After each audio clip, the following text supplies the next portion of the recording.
Hello and welcome to Focus on Parliament on Civic Space TV, brought to you by the Center for Constitutional Governance.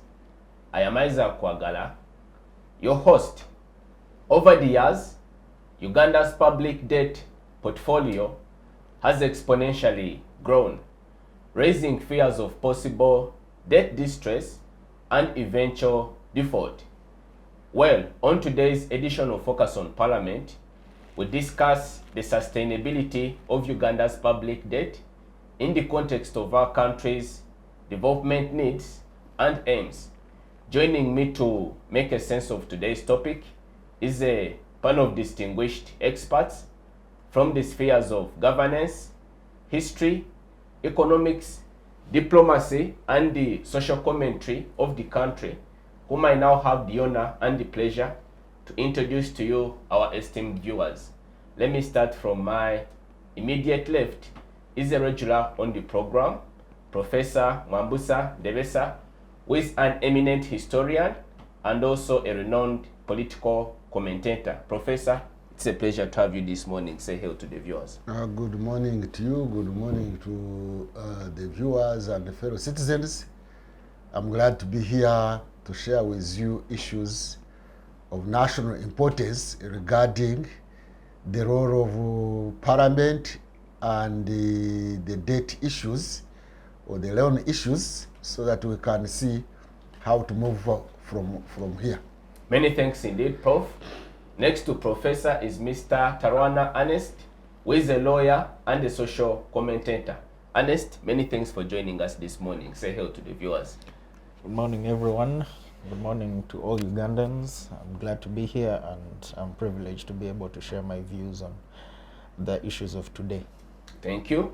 Next to Mr. Ernest is Mr. Kazoba Charles, who I suppose is making his debut on the program. Yeah. Mr. Kazoba is the Executive Director of the Center for African and Diplomatic Studies. It's a pleasure to have you. Thank you, Isaac. It's a privilege, of course, to share this platform with Professor Ndevesa. We've bumped into each other in the past. I'm also honored to be on this platform for the first time. And I think my input will be of value. Having been in Parliament for about 10 years as a journalist, I think I know one or two ideas on the public debt. But it is a very important matter for this country and timely, because it appears our politicians are not paying attention to cries from experts. I thank you so much. It's a pleasure to have you, Mr. Kazoba. Let us delve deep into the gist of the discussion by first sharing the context surrounding this concept, that is public debt. So this week, Parliament has approved 2 loan requests by the government in respect of the first being approximately $20 million, which translates to 70 billion Ugandan shillings, meant to finance the rehabilitation, expansion, equipping of the Bugiri Hospital, that is in the eastern part of Uganda, specifically the Busoga sub-region. This money is to be sourced from the Arab Bank for Economic Development of Africa. The second request concerns the expansion and support towards the resilient livestock value chain project by the government, which totals up to $99.56 US. This translates to a whopping 352 billion Ugandan shillings.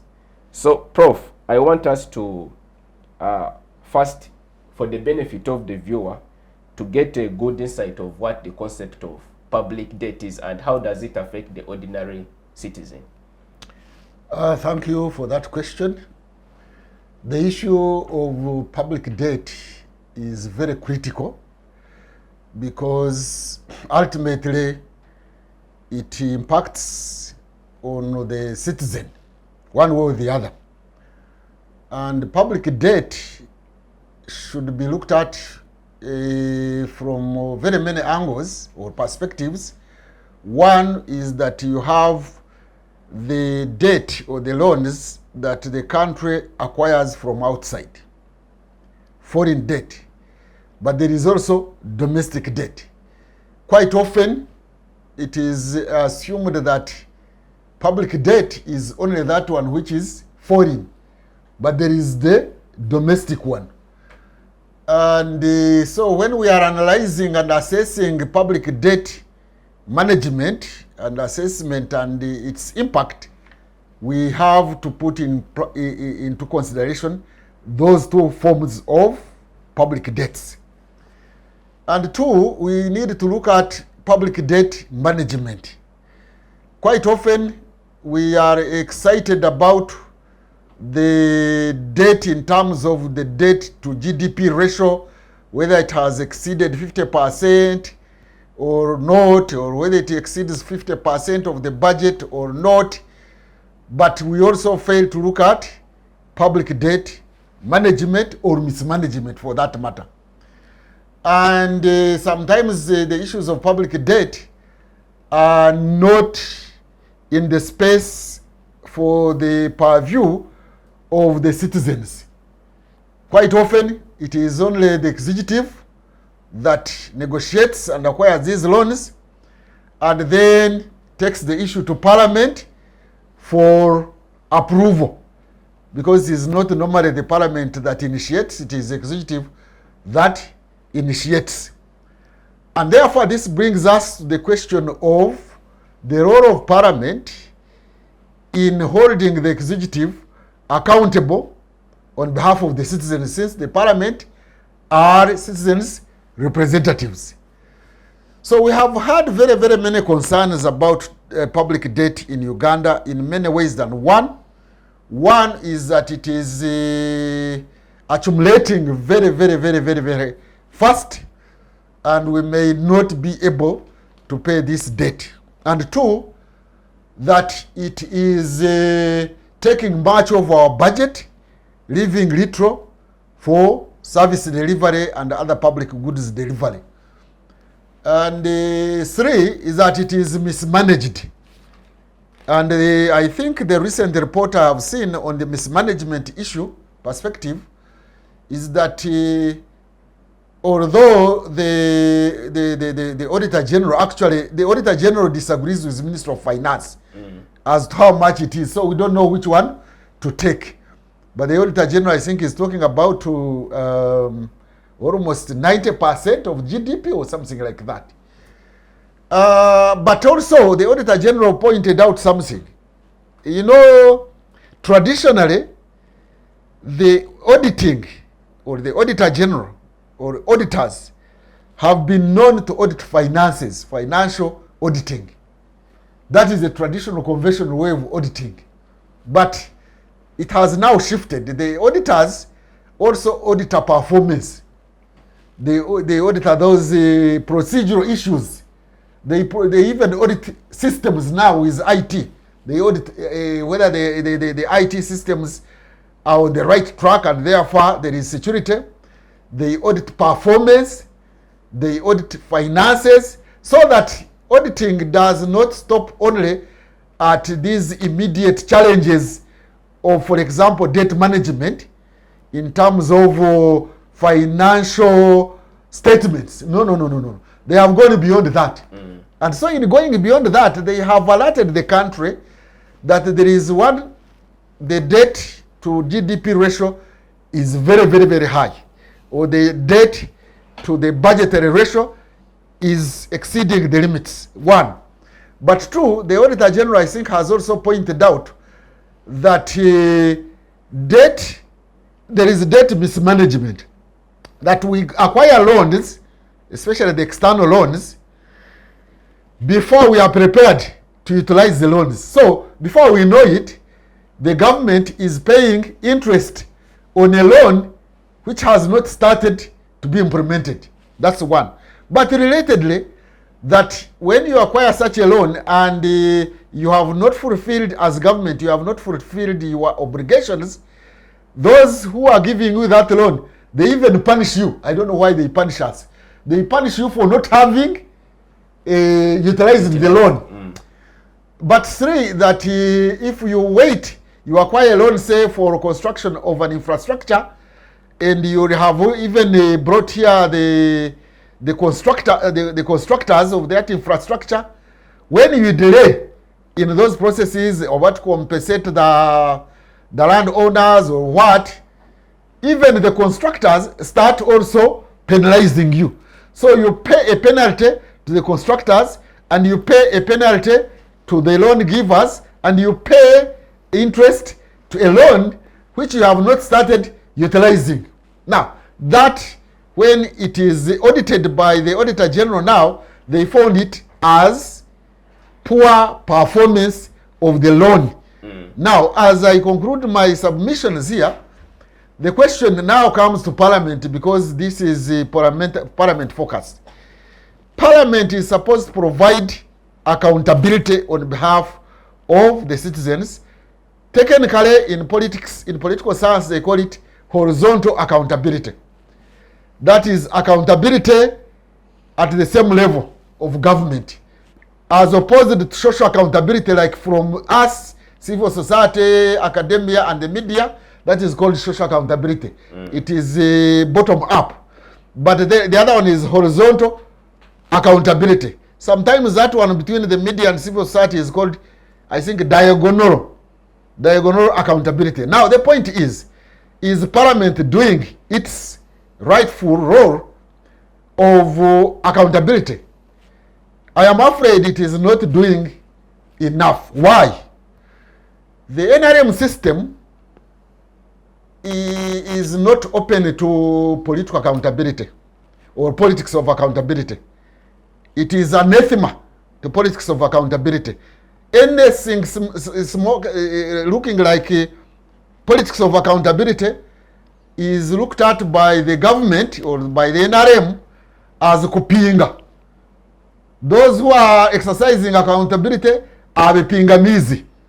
So they don't look forward to reviewing what they are doing and looking at those in the areas of accountability as assisting them to improve. For example, the NGOs. Most of the political NGOs, those which are involved in accountability, have been closed. That is one challenge. Two, the opposition is supposed to do that horizontal accountability in Parliament as opposition members of Parliament. They are looked at negatively and they are not listened to. They are not even listened to. And of course, there are accountability institutions like the Auditor General, like the Public Accounts Committee, like COSASE. All those are not respected by government. COSASE gives a report doing this. It is the government, to use the words of President Museveni, when he was referring to Rukwago, who was also doing some accountability, he said, we shall pour water on him. We shall pour water on them. And so they pour water on COSASE. Recently it was looking at the question of Nachivo Mwara, and they have put water in it. The speaker said, let me, COSASE stop, let me appoint some other manageable, marriable group. And before that, COSASE had made the recommendations on the Uganda Airlines. The speaker said, that report, we are not going to discuss it, just take it away. They poured water. They poured water on it. So we need to hold this debt portfolio, debt management, debt acquisition, debt utilization. It needs to be accounted for. And you cannot use only technical accountability by the Auditor General, because that one is technical. The challenges of mismanagement of public resources has got roots embedded in the structures and systems and norms of government. And therefore, it can only be addressed and corrected when we deal with accountability at a political level, and therefore giving space to civil society to exercise what is technically called social accountability or accountability from below, and horizontal accountability, allowing space to Parliament and all its organs and other accountability institutions like the Auditor General, like the Inspector General of Government, like the Police CID, and other accountability institutions to do their work, to be given space so that we manage resources efficiently and effectively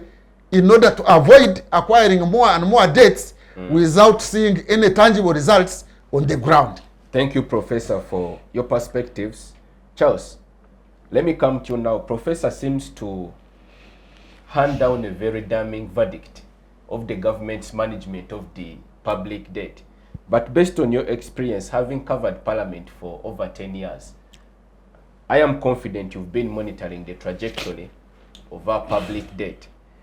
Are you confident that we have quite managed the public debt portfolio of the country prudently? And do you worry that we could soon fall into a trap of debt distress? I agree with much of what Professor Davis has said. While in Parliament, concerns about the rising debt levels started several years ago. The debate has not started today. But it is a very complicated issue. The politics around those loans and grants are very disturbing. For instance, the executive will come with a loan request in the morning and they want it approved in the afternoon. So there is no space for scrutiny. That is issue number one. Issue number two, like Professor Davis has told you, when the executive comes with a loan request, they do not expect opposition from members of Parliament. They do not expect Parliament to raise any issues regarding a loan request. However, in the past, we've discovered that so many loan requests have been made and the money appears to be hanging somewhere without being utilized. So our capacity to even utilize the money we're asking for is low, implying that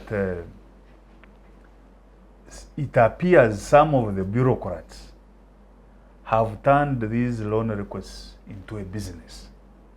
So it's collusion. It is collusion. And it appears it's not only them benefiting, but also the people giving us the money are colluding with our bureaucrats to siphon money through these loan requests. And this is not the first scenario in Uganda. I've seen it also in other African countries. Bureaucrats collude with the people that are giving money to siphon the money. Actually, if you're not very careful, a loan request can come twice over the same item. Unless Parliament takes its job very seriously. But like I've told you, and like Professor Davis has said, it is very risky for a member of Parliament, especially from the NRM, to oppose a loan request. Otherwise, if you're reported to the party chairman, you're in big trouble. So how can this be handled properly? I don't see a solution as of now. There is no solution. So you have resigned to the fate of the country collapsing under the weight of impossible debt. Because of the system. There is a system which is anti-politics of accountability. Me, I'm a realist. I always tell people, I see things the way they are, and I will tell you that this is possible and this is not possible. From our own systems, nothing is going to change. As of now, we should even forget about wanting it to change, because there is nothing that is going to change. Now, are we likely to get trapped by the rising debt? Professor Ramadan Govi promised us, even before sitting in that chair, that he's not going to allow these numerous useless loan requests. That's what he promised. I don't know whether he's going to keep his word, but experts are also saying that our debt is likely to rise up to around 55% to GDP, and then slowly begin coming down. However, we are forgetting one thing, that recently we are borrowing less from donors, but borrowing more from money lenders. And money lenders, by the way, are even more expensive.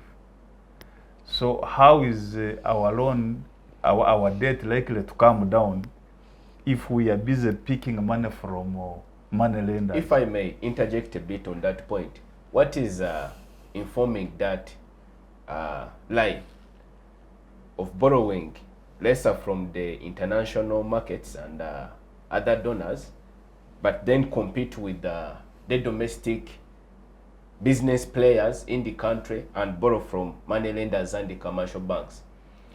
It is our behavior. Our politics is bad. It is terrible. And those external lenders are saying that, look, organize yourselves. If you want our money, you should organize yourselves. For instance, the Europeans have conditions to do with human rights. If you are terrible at human rights, they are not going to give you their money. It is actually a very serious condition when you are borrowing from them.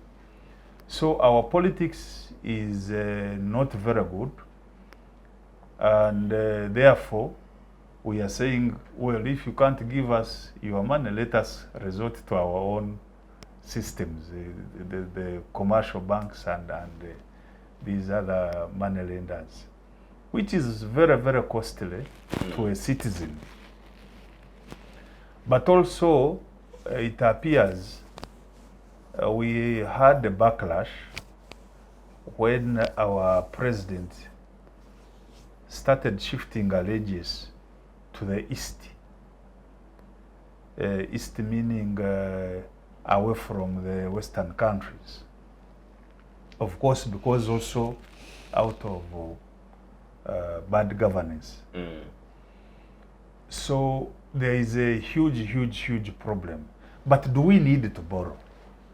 You see, that is the main issue. And this is what I've been asking. Do we really need to borrow? Because if we are paying, if annually we are paying money that is equivalent to what we are collecting, why are we borrowing? Because of the development needs pressures. We need to develop as a society. No, like I've told you, we've not seriously interrogated this issue. Why are we borrowing? For instance, look at the expenditure on government employees. Every day we are creating new people. The other day I was surprised. Somebody was sharing on WhatsApp a deputy RDC handing over to another, and he was introducing his colleagues. I saw 2 assistant RDCs, then a deputy RDC, another. Now, why should you have 5 RDCs in one area? and 5 ISOs and DISOs and GISOs and whatever. So these are some of the things that we should really take very, very seriously. You see, look at our parliament. Why should we have 530 members of parliament? Doing what? Actually, they're not doing anything. But these days, they just rubber stamp. Nothing. There's no value that they're adding. So, if we reduced the expenditure on government, I'm very sure we wouldn't even find it very necessary to borrow all this amount of money. We would borrow for serious projects that we cannot handle on our own. But also look at how to improve our revenue collections. We have politicized our economy. Instead of people being attracted into the private sector, people are now attracted into politics. Look at the recent primaries in all these different political parties. Why would you have 3 million people contesting for political positions? We should have people being attracted into the private sector rather than running into politics. A university graduate should be attracted into going for business rather than contesting for councillors, a member of parliament. So it appears our money is going more into politics than the economy, and that dynamic has to change.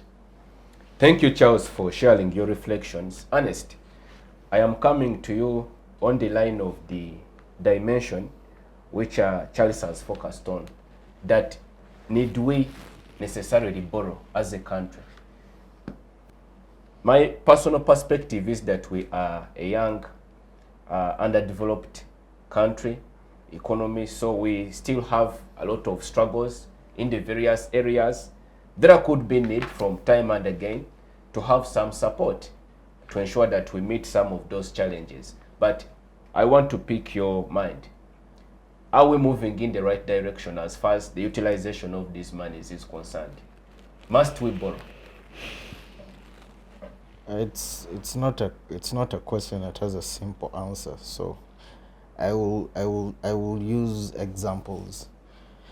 World over, nation states borrow, so it's not new. Even nation states that are older than us. I'm going to use an example of the United States. They needed to borrow to finance their excuse me, to finance their war of independence, and they were indebted to the French, who they eventually paid off around the 18th century. So countries do borrow. Countries find different financial instruments to raise cash for whatever ventures they have, either for funding war, for funding social services, for funding infrastructure development. Borrowing is necessary. The issue, as the speakers before me have raised eloquently at that, is that accountability is necessary. You should be able to account to the citizens. You should be able to account to Parliament, or a Senate, or a group, basically you should be able to account to the representatives of the people, and that is one of our biggest problems: the lack of accountability. So obviously a citizen is left at a loss to know what is causing a rising debt. Yet they'll see every single June they have to pay annual tax returns, and yet let me give an example of the roads. They see the roads are not fixed. They see healthcare is still, if they want to access quality healthcare, they have to access it through private means. Public hospitals are not the best, yet ideally they should be the best. So yes, public debt is something that is inevitable. Even at an individual level, we all borrow, because we cannot individually have money for everything we need. We borrow for private businesses, we borrow for sentimental reasons like family engagements, we borrow for even health emergencies. So if at an individual level we borrow, even at a state level, states borrow. I will say that even Western economies borrow from each other. You'll find a superpower like Japan is heavily indebted to a variety of borrowers. The difference between them and us is that their prime minister has to be accountable to the people. If he's not accountable, or if his arguments do not make sense, a vote of no confidence is passed against him, and as recently seen, he's booted out of government. That's what happens. Yet in our context, there's no accountability. There are no heads that roll for any debt taken out, which does not make sense. There's been literature on odious debt, which is not given a substantive reason for why it is accumulating and why it is bad. So yes, we should be transparent. Transparency in a way helps us understand why we take on certain amounts of debt. Otherwise, we end up in a situation where everyone is a dealer. They're bringing on debts that do not make sense, but everyone is trying to make a quick buck. And the problem is you're making it at the detriment of a country as a whole. Yet when something affects a whole country, regardless of you making a small gain from it, it is going to come back to you, either directly or indirectly. So I've gone a long way to say it, but the reality is debt is something that is inevitable. What becomes a constant conversation is it sustainable enough? Is it debt that cannot be maintained by the taxpayer? Is it debt that a society like ours that does not have a large and complex tax base and complex private business sector is able to sustain? So yes, we can't take out debt, but we should be more transparent with each other, from the executive to the parliament. There should be open conversations. When it becomes something that parliament has the arms tied and they only have to just make a signature, it's problematic. Let me speak from a legal perspective. Documents come in and you should be able to read the terms of whatever debt you're taking on. If you cannot read those terms and you just have to sign on to it, you end up in a difficult situation whereby the borrower sets high terms, and when the ordinary person is asking themselves why they're not getting certain services, why it looks like their business is not moving, it is because we have signed on to certain debt terms that are a tall order, because we want to borrow from someone who does not ask us too many questions. Let me say, if you're borrowing from the East, the East might not ask you too many questions, but they might set high interest rates, because at the end of the day, and the conditions, yes, because at the end of the day, they're also businessmen, and the money comes from their own taxpayers. And I've had the privilege of reading a few of these business advisories about our country, and majority of them keep on saying that we're a high risk environment or medium risk environment. So they're going to set high interest rate terms for us. And when they set those terms, it means that paying them off over whatever disclosed period or undisclosed period becomes tough. And when it becomes tough, it is the ordinary person who feels the pinch, because they feel like their country is not growing. They feel that their roads are not improving. They feel that their hospitals are not improving. Only because the interest rates are high from whichever borrower we are getting from in the East. Yet maybe if we are to borrow from the West, they might set favorable terms, but they want us to have a clean human rights slate. So there are those small things. Okay, they're not small. I shouldn't call them small. In reality, they're important. There are those salient issues that are about accountability that we tend not to think too much about, yet they actually matter a whole lot. Thank you, Ernest, for your insights. Professor, just before we go into the break, let me quiz you on the aspect of planning, because it is the planning that informs these loan requests. What are the planning authorities of the Uganda doing wrong, or rather correctly, if I may say, to ensure that these loan requests are properly utilized? Are we on the right track? I'm afraid we are not on the right track, because first of all, you are talking about planning authorities, and we have a planning authority among other planners. But I'm afraid to say that the Uganda Planning Authority is an authority without authority. It's an authority without authority because it has been planning, and the ministries and the government generally are supposed to follow the National Planning Authority plans, but quite often you find that they are at variance. The Planning Authority plans here and the government does the opposite or does other things. That comes back at what we talked about, the question of political accountability and procedural accountability. You know, accountability is not limited to financial accountability, to statements of finance and things like that. No, even those functional and procedural accountability are very critical. So I think the Auditor General should put government seriously to order about not following the procedures in respect of following the National Planning Authority plans vis-a-vis government. How far is government speaking to the National Planning Authority plans? You see, when we don't follow the existing plans and legal requirements and regulations and procedures, we end up having a system failure. Some people call it forongoto.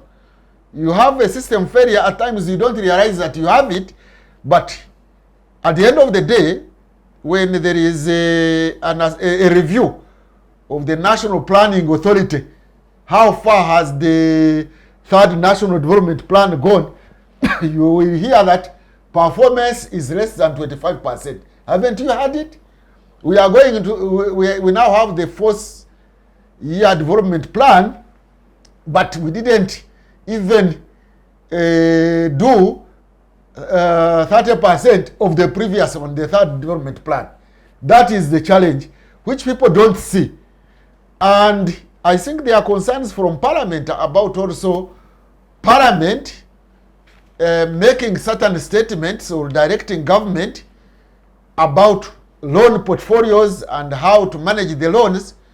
And the Auditor General also gives his report, and you find that the loan performance is still very low. And yet Parliament gave directives even during the budgets. But you find there is a budgetary indiscipline, and the budget overshoots what was budgeted. What can you do? They will just pour water on you as Parliament. And it boils down to the whole thing we call patronage system. When you have a patronage system, performance will one day, one way or the other, be affected. When we were having the first national 5-year national development plan, because prior to that we have the PIPs and all these other short-term plans.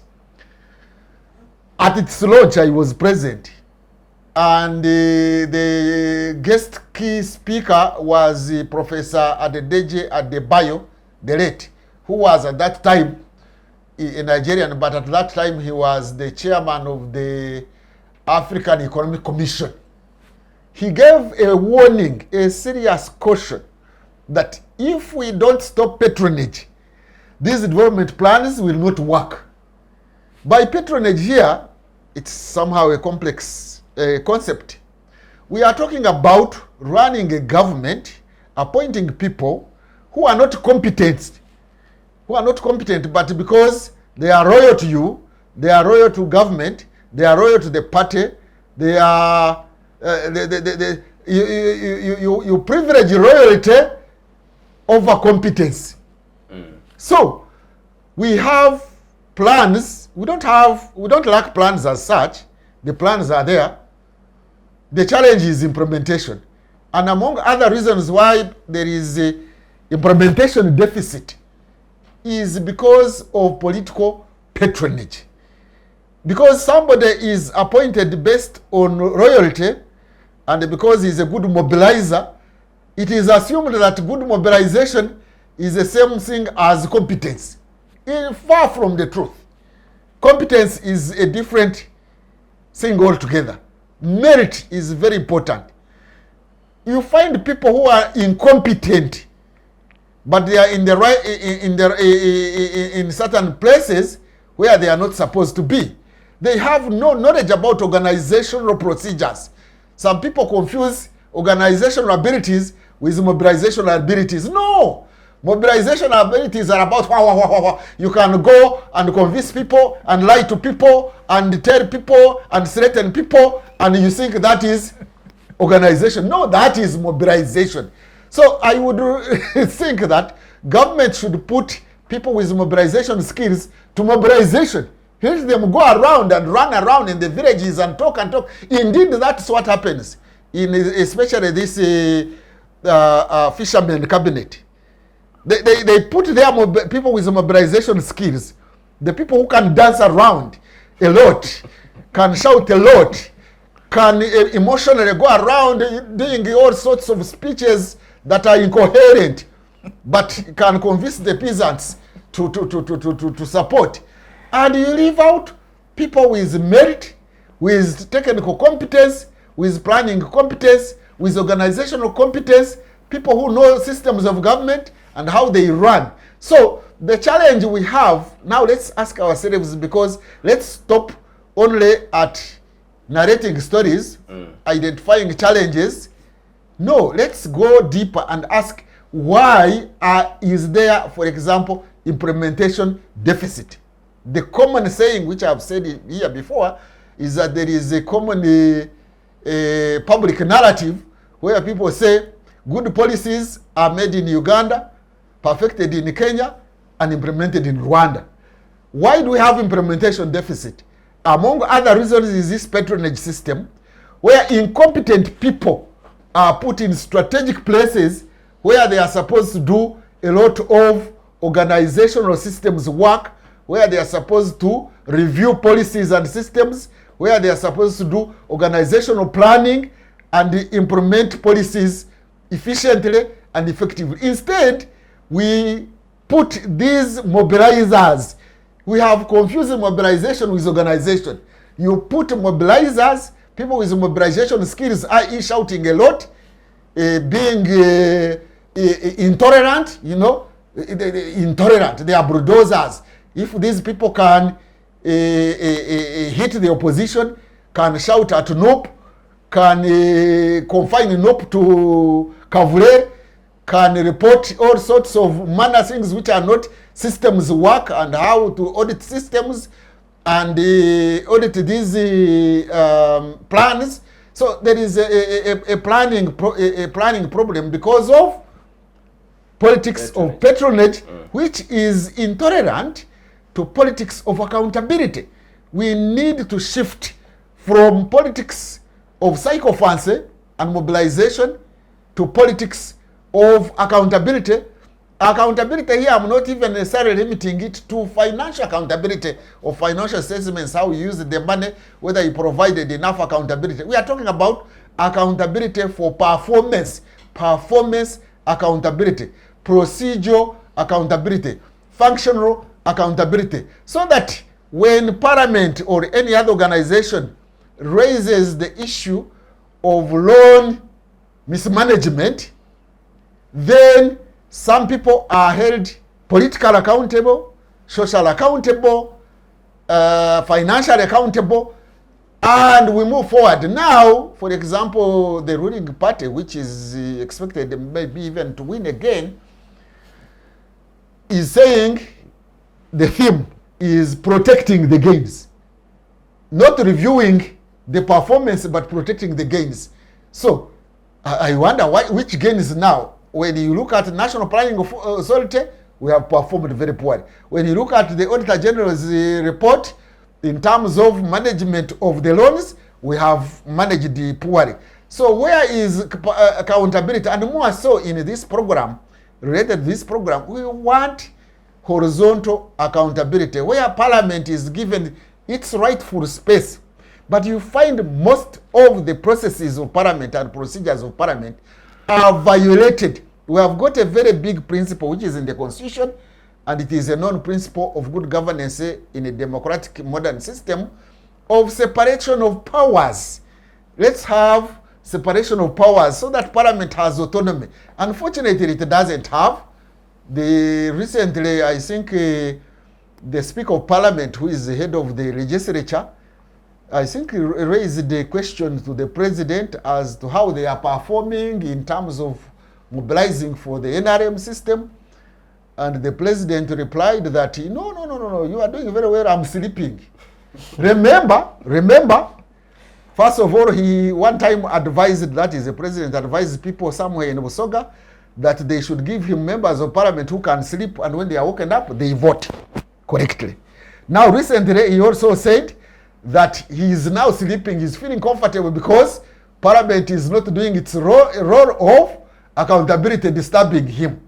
So if we have got a patronage system that is encouraging sleeping, then you have these loan portfolios mismanaged, underperforming, and the things will continue unless and until we address the question of politics of patronage and resort to politics of accountability. Thank you, Professor, for those viewpoints. Focus on Parliament now takes a short break. Do stay with us. We'll see you back shortly. Digital rights are those human rights and legal rights that allow individuals to access, use, create and publish digital media or to access and use computers, other electronic devices and telecommunication networks. Digital rights include a right to freedom of expression, information and communication through technology, a right to privacy and data protection, a right to credit for personal works, a right to universal and equal digital access, a right to identity, a right to anonymity, a right to be forgotten, and a right for protection of minors, among others. The state's digital rights are frequently violated through various unfair actions, for example, blockage of websites and social networks, theft of credentials, unauthorized use of people's data for personal gain, privacy intrusion, online censorship, arrests and intimidation of online users, internet blockages, and the proliferation of laws and regulations that undermine the potential of technology to drive social, economic, and political development worldwide. It is hence every citizen's responsibility to respect rights of other digital users and to speak out or report to the responsible parties when one's rights are violated. Welcome back. Glad you're watching Focus on Parliament on Civic Space TV. In this segment, we continue making an assessment of Uganda's current debt portfolio and interrogating whether it is sustainable to meet the country's ever-evolving development needs. Charles, let me engage you first in this segment. We have left it at a point where we seem to have quite a bleak outlook of what our debt situation is. But let us now focus on Parliament strictly as the forum where disapprovals for the debts is made.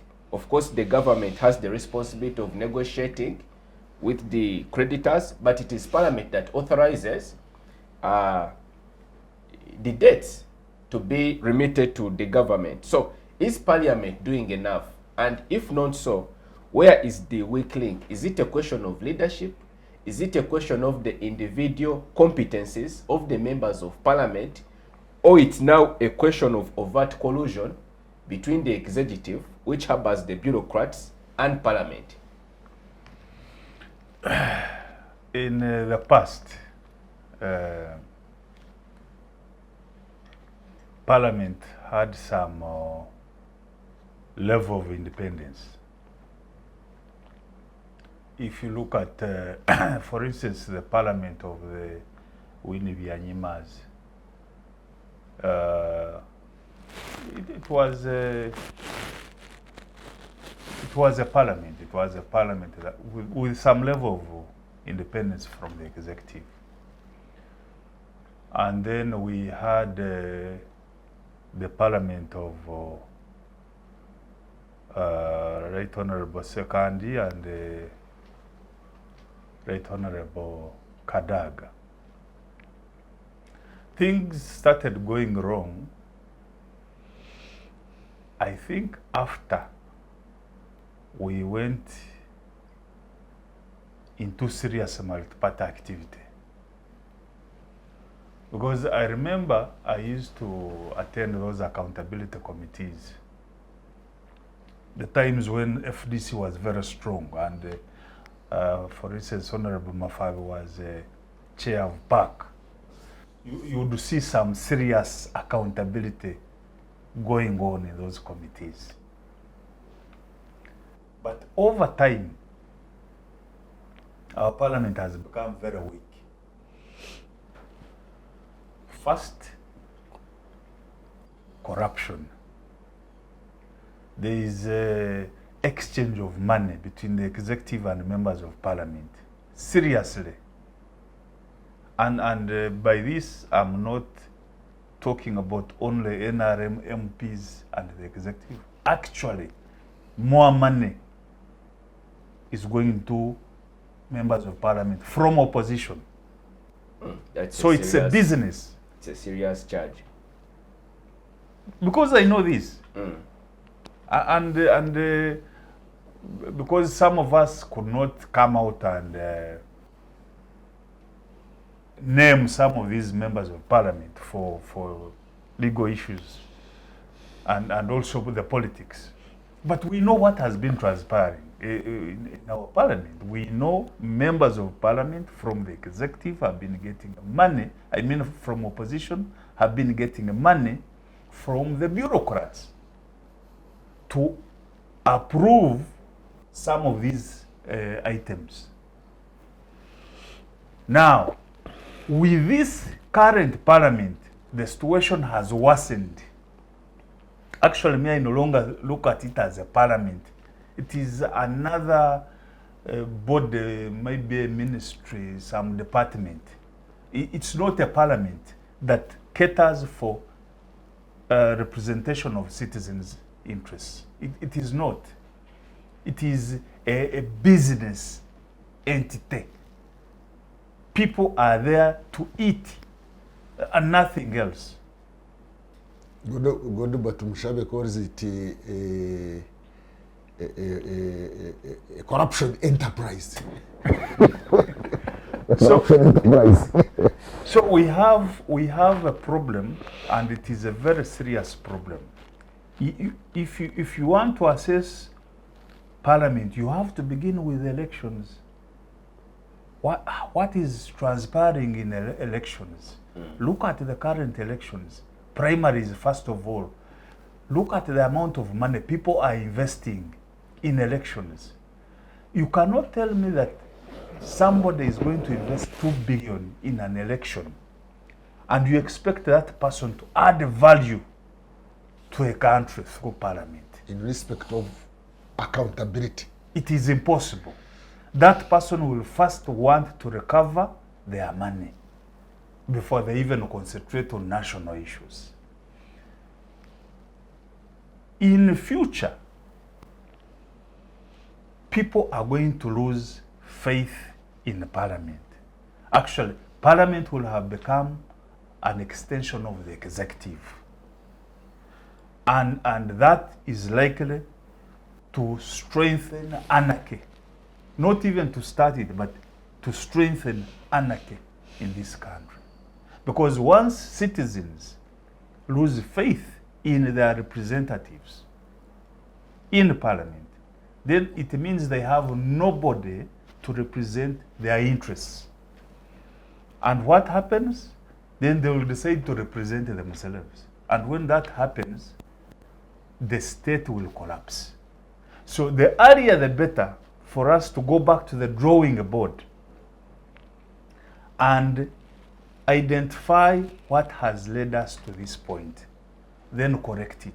Because if we do not correct it, the other day Sudan was a viable country. Today look at what has happened in Sudan. It has broken apart. Somalia was once an attractive country. It collapsed. Uganda is not unique. It can also happen here. So the earlier the better. If we do not check these institutions, even the people governing us, it is high time to reconsider how they approach certain issues of governance. And very, very seriously. Because when you see, for instance, I was taken aback seeing a speaker of parliament kneel before a president and calling him a god. a Speaker of Parliament, The head of a legislative arm, the third arm of government. because these three arms are at equal level. That's what it should be. Now, if you have a speaker conduct herself in such a manner, then the country is in trouble. Because who is going to stand up to the president and say, look, Your Excellency, the path you've taken is wrong, and we are not going to accept this? The other day was reading a book, Bush at War. And when you look at the politics of the United States, you really feel motivated to join politics. You have a Secretary of State who will disagree with the president, and it is okay. The president accepts. Here it is impossible. Actually, here people are just taking directives. They don't even offer or the alternative opinions. So we must go back to the drawing board.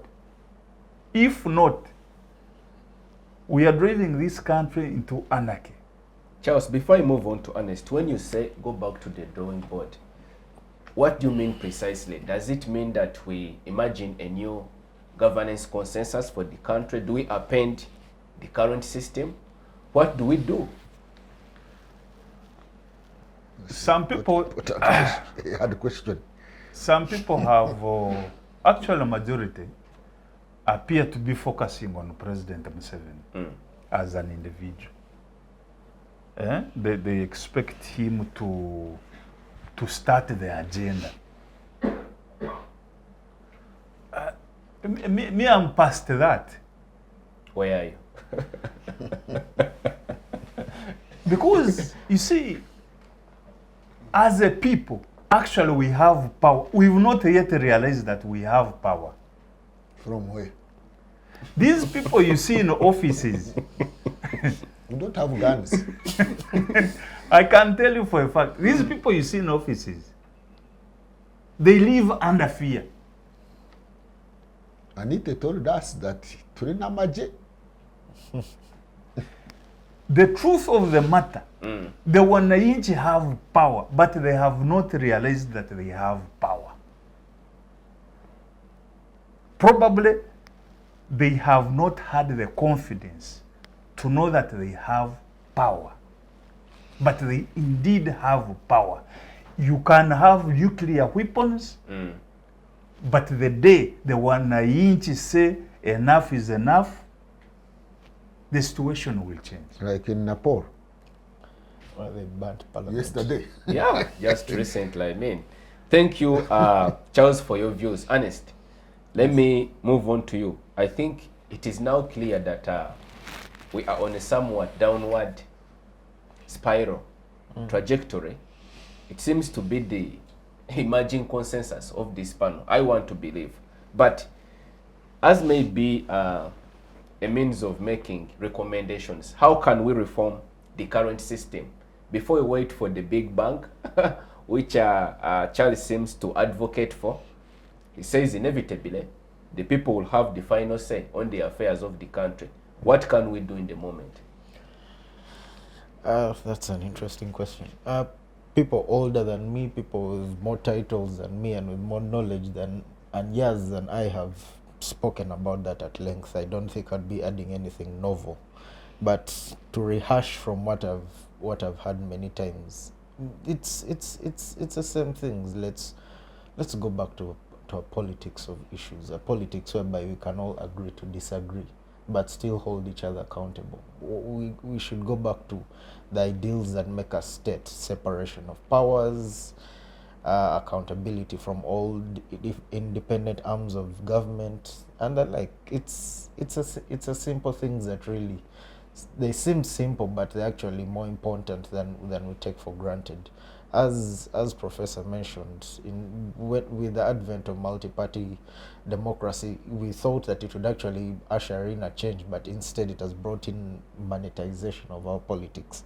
you'd think that it would actually bring a contestation of ideas, but instead it has just made up politics a hotbed of who is more popular on the ground.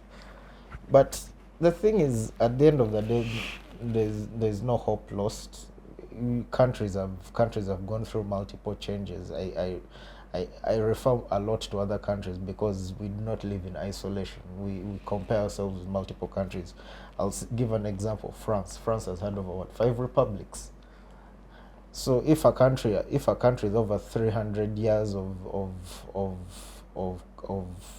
300 years of a democracy, and even centuries more of its own existence, has gone through multiple changes and multiple iterations to reach where they are currently, which even where they are currently, they're having protests over rising costs of living. Who are we, who are only 62 years old? We are still young. We have so much to do. We have so much we can course correct from, and there's so much hope for Uganda. I do not know which exact philosopher said it, but there's this line that keeps ringing in my head. Human endeavor dies when hope is lost. Hope is one of the things that keep us moving, even in desperate times. Actually, I think I'm actually paraphrasing Viktor Frankl. I mean, if he could maintain hope while being kept in a Nazi concentration camp, what about us who are just trying to understand ourselves in this current political dispensation? There's so much hope to course correct. There's so much hope to bring ourselves back to a politics of ideals, but it does not mean there will not be difficulty. Difficulty is part of human contestations. You can never be of the same mind with another person. Moreover, if another person has different motivations, what about when it's a whole state? So there's no hope lost for Uganda. It's just that it will be an irritation and a headache for any person who wishes well for our country for quite a while. Professor, as we conclude, I want us to, for the benefit of the ordinary Ugandan citizen, to have a sense of what the concept of debt, especially the component of domestic debt, really means for them. Because you imagine they are business people, but the reality is they are competing with government in as far as utilizing the scarce capital that is available to them. So if you cannot have a fair competition of interests between the citizen and the government, is there progress for the citizen? Yeah, thank you for that question. Actually, the challenge or the significance or the impact of debt mismanagement does not only affect the country generally and the economy in a general form only, but also affects the business sector or the private sector in one way or the other. You look at the domestic debt especially. One of the negative consequences of the domestic debt borrowing by the executive, by government, is that they borrow from the commercial banks through bonds and treasury bills. And the commercial banks are ready to lend to government because the money is less risky when it is lent to the government than when it is lent to individual private sector members. But what is the implication of that? The implication is that the private sector is competing with government over the commercial bank loans. And as such, the interest rates keep high. The interest rates keep high because the money in commercial banks available to the private sector becomes less because the government withdraws it in terms of borrowing.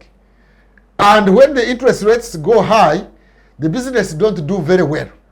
You have had people asking questions why businesses from outside, these these businesses from outside the multinationals, these multinational companies or even individuals who have got that direct investment here, why do they do better than the Africans? So that question has been raised. There are very many reasons why the Indians, the Chinese, the Turkish, the whatever are doing better than the Africans. Among other reasons is because they will have come with capital at less interest rates. But ours here borrow at high interest rates. And the challenge is also that these external, the external direct investors are also given certain incentives which the local investors do not get. Now, that now makes our business people weaker, not because of lack of business acumen as such, it might also be in a few cases, but because of the high interest rates that Ugandan private sector has to meet. And that's why in Uganda you have got a very high birth rate of businesses, but also a high mortality rate of businesses because of such things like borrowing at high interest rates, because government competes with the private sector on these loans. So when we violate governance norms, basic ideas like my colleague was talking about here, some people when they use the word violation, what comes to mind is violation of human rights. No, violation is in many ways. We have violated our principles of economic and financial management. We set rules, we have got rules of financial management, but we quite often we violate them. We say Parliament is an institution of accountability and it should have autonomy from the executive, but we violate that principle that is in our constitution of separation of powers. For example, our cabinet is in Parliament. We allowed it to be there, and they are not few. They are 81. We allowed the military. I thought the army, the military, security forces, if my understanding of governance is not wrong, they belong to the executive, isn't it? Yes. The military, it belongs to the executive. It belongs to the executive arm of government. Why then did we put the army in Parliament? You see? Why did we have the army in Parliament? The president gave the rationale that they are posts, listening posts. In other words, they are there to spy on members of Parliament, especially those from from NRM, and give reports of the one who has demanded accountability of the executive and should be punished next time there is an election. No wonder they have lost. Members of Parliament are losing, and those from SEC members are losing because there is a military whose rationale of being in politics. By the way, many countries don't have this business of a national political commissar for the military, a national political commissar for the police. No, they are not there because police and the security forces and the army is supposed to be non-partisan.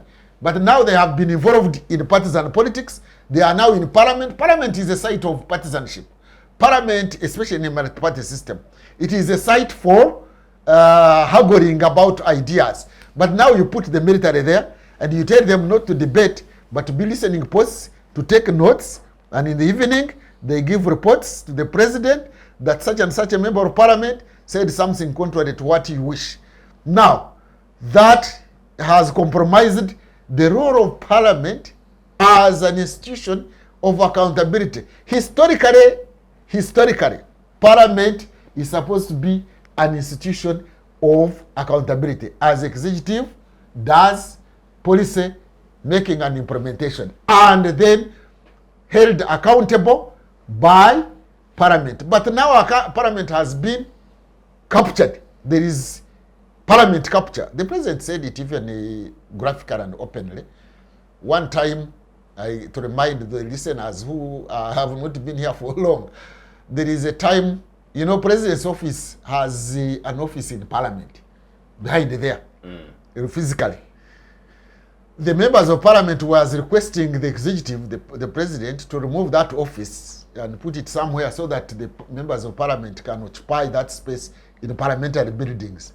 The President replied to them that, do you know that we captured you? That we captured this Parliament. Do you remember, or you want me to remind you that we captured that Parliament when we were coming into power?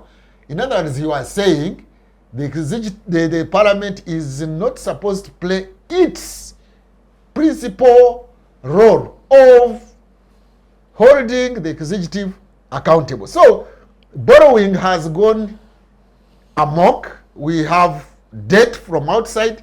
We have domestic debt. And colleagues here have pointed out that we have now even resorted not to borrowing from banks, but to borrowing from individuals, even from Kenya. I heard that we borrowed money, the government, that is to say, borrowed money from a private company in Kenya. And in the meantime, the National Social Security Fund lent money to businesses, and is it the government of Kenya? Kenya and Tanzania. Why would we use our resources from our employees to lend to develop other countries, and yet we begin borrowing from those lenders? I don't understand. Maybe I am foolish. Maybe I am dumb. Why would we expatriate resources that have been mobilized from internal domestic citizens, the citizens, we lend them out, and then we go out in those countries to borrow at an expensive interest rate to come and service our systems? It defeats my understanding. The National Social Security Fund should be borrowed from and used in the country, but we are sending it out and then going out. So there is a need to rethink. You asked the colleagues about what is supposed to be done. It's very hard to see how we can reverse this patronage system, because it needs a fundamental reform or a revolution. Because, for example, we have been concerned and complaining about a bloated cabinet and a bloated parliament, and now a bloated parallel government of RDCs, ISOs, DISOs, and all that. You know, in Uganda, we have got 3 governments. Do people know that we have got 3 governments? We have the official government elected into office. We have the second tier of government of appointed officials up to DISO, GISO, RDCs, or whatever. Then we have the deep state. That is the third government.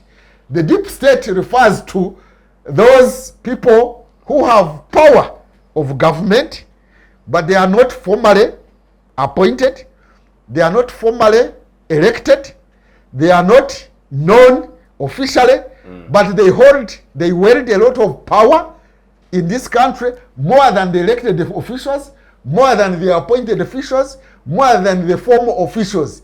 So that deep state wields a lot of power to shape government policies, to shape government activities, and they take advantage of their position again to abuse public power, either in their own interests as individuals or to share it with their groups, their constituencies. So 3 governments: the official elected government, the appointed government, and the deep state. Now, all these ones are jostling for power and influence, and sometimes they step on each other's toes. But the worst bit of it is that the third arm, the third parallel government, which is the deep state and is informal, cannot be held accountable. You cannot hold somebody accountable who is not in the formal systems of government, because he does not report to anybody. Parliament has no powers over such as things. So we have those 3, and all of those are consuming some of the monies, either directly or indirectly. Some people have urged Mr. Moderator, to say that borrowed money is not easily abused because the donors or the lenders follow up their money. Even if that were the case, remember that that money substitutes for which that money which would be got from our revenue collection. And therefore, and this one is abused. So the other one compensates. So at the end of the day, you find that we have got a very big challenge, and the solution is not easy to find, because it is not easy now to reduce members of parliament unless there is a revolution. It is not easy to tackle the deep state, because the deep state is very powerful. It's very powerful, but informal underneath, and nobody can hold it accountable. And patronage is in the systems, is in the structures, is in the norms, is invisible, and cannot be easily tackled using technical methods of accountability. And that is a quagmire. So how do we resolve this one? For us, our role is to expose those anomalies. Our role is to shine light on those violations of democratic norms, of democratic principles, of constitutional principles, and the citizens can now see what to do. Otherwise, we are in trouble. I must appreciate you, Professor Mambusa Ndebesa, Mr. Ernest Tarwana, and Mr. Charles Kazova, for your able participation on today's edition of Focus on Parliament. Many thanks to you, our esteemed viewers, for your company and for watching. Many thanks to the production department for keeping us live on air. Our dear viewers, please engage us on our various social media platforms. We are on X, we are on Facebook, we are on Instagram. You can watch this program on our YouTube channel. And also, don't forget to subscribe. We'll see you next time. Be blessed.